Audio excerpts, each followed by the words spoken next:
So hello friends, আমি আবার চলে এসেছি ফুল ভিডিও নিয়ে একটা আপনাদের সাথে শেয়ার করতে, যে আমি রান্নাটা কেমনিভাবে করছি। ফুলকপি আলুর তরকারি, ঢ্যাঁড়স ভাজা আর মিষ্টি আলু, যেটা রাঙা আলু বলে থাকি আমরা, সুইট পটাটো, ওটা ভাজা কেমনি করে ক্রিয়েট করছি পুরো রান্নাটা, সেটা আপনাদের সাথে শেয়ার করতে চলে এলাম।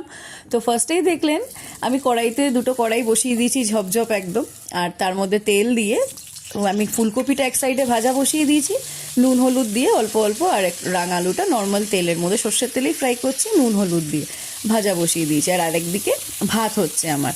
তো এটা আমি ভাজা ভাজা করছি, দেখতেই পাচ্ছেন ফ্রেন্ডস, একটু লাল হবে ফুলকপিটা, আর এটাও একটুখানি ক্রিস্পি মতন হবে, বেশি ক্রিস্পিও না, মানে মিডিয়াম। এই দেখুন আমার ফুলকপিটাও ভাজা হয়ে গেছে আর আমার মিষ্টি আলুটাও ভাজা হয়ে গেছে, কমপ্লিট। এবার আমি ওই একই তেলে আর একটু তেল দিলাম। তেল দেওয়ার পর আমি দেবো হচ্ছে এটার মধ্যেও তেল দিতে, ওটা ঢ্যাঁড়স ভাজবো আর এটাই ফুলকপির তরকারিটা আমি করে নেবো, মানে যেটা ঝোল করব বলেছিলাম ওটা করে নেবো। তো ফার্স্টে ঢ্যাঁড়সটা দিয়ে দিচ্ছি আমি কড়াইয়ের মধ্যে, আর ওর মধ্যেও সেম নুন হলুদ দিয়ে অল্প ভেজে নিচ্ছি আমি ঢ্যাঁড়সটা। আর কিছু ফোড়ন দিয়ে নিই, শুকনো লঙ্কা দিয়ে নিই, ব্যাস এরকমই সিম্পলভাবে ঢ্যাঁড়সটা আমি ভাজছি। তো ভাজতে ভাজতে ততক্ষণে আমি কপিটা বসিয়ে দেবো, ঝোলটা যেটা আমি রেডি করব। তো কপির ঝোলটার জন্য ফার্স্টে তেল দিয়ে, তেলটা গরম হওয়ার পর আমরা জিরে ফোড়ন দেবো, তেজপাতা দেবো আর একটা শুকনো লঙ্কা। তো এইটাকে ভালো করে ফ্রাই করার পর আমরা দিয়ে দিচ্ছি আলু। এটা নতুন আলু, তাই জন্য আমি খোসার শুধু মানে একদম পাতলা হয় তাই ছাড়াইনি আমি। তো এটা শুদ্ধই আমি রান্নাটা করব। তো আলুটা ভাজা ভাজা হয়ে যাওয়ার পর পেঁয়াজ আদা রসুন পেস্ট করে রেখেছিলাম, ওইটা আমি দিয়ে দিচ্ছি এর মধ্যে অল্প পরিমাণে, বেশি বেশি না, অল্প করেই করেছি পেস্টটা, মশলাটা কম। আর হলুদ গুঁড়ো দিয়ে দিচ্ছি মশলার মধ্যে, আর এবার দেবো হচ্ছে একটু ধনের গুঁড়ো, ব্যাস কোরিয়ান্ডার পাউডার দিয়ে, আর একটু সামান্য কাশ্মীরি রেড চিলি পাউডার। এবার ওই মশলার জলটা কিন্তু আমি মিক্স করে দিলাম।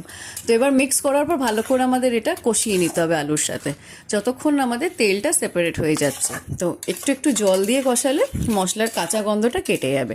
তো ফ্রেন্ডস, এখানে দেখতেই পাচ্ছেন আমার কষানো হয়ে গেছে, আমি তেলটা সেখানে সাইড দিয়ে সেপারেট হয়ে গেছে, তারপরে আমি জলটা কিন্তু অ্যাড করে দেবো এবার আস্তে আস্তে।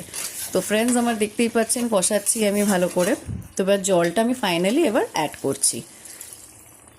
তো দেখতেই পাচ্ছেন ফ্রেন্ডস, আমি জলটাও অ্যাড করে দিলাম, এবার আমি একটু ঢাকা দিয়ে দেবো, ব্যাস। এবার ঢাকনা খুলে ভালো করে ফুটবে, একটু আলুটা যদি আধ সেদ্ধ মতন হয়ে যায় তখনই আমাদের কিন্তু কপিগুলো অ্যাড করে দিতে হবে। এই যে ভাজা কপিগুলো যেটা ভেজে রেখেছিলাম সেটা আমি এবার অ্যাড করে দিলাম। তো এবার এটাকে ফুটতে দিতে হবে কপির একটুখানি সেদ্ধ হওয়া পর্যন্ত, পুরোপুরি সেদ্ধ হওয়া পর্যন্ত, কারণ ভাজার সময় আমাদের একটু সেদ্ধ হয়েছে আর এবার আমাদের একটু সেদ্ধ হবে।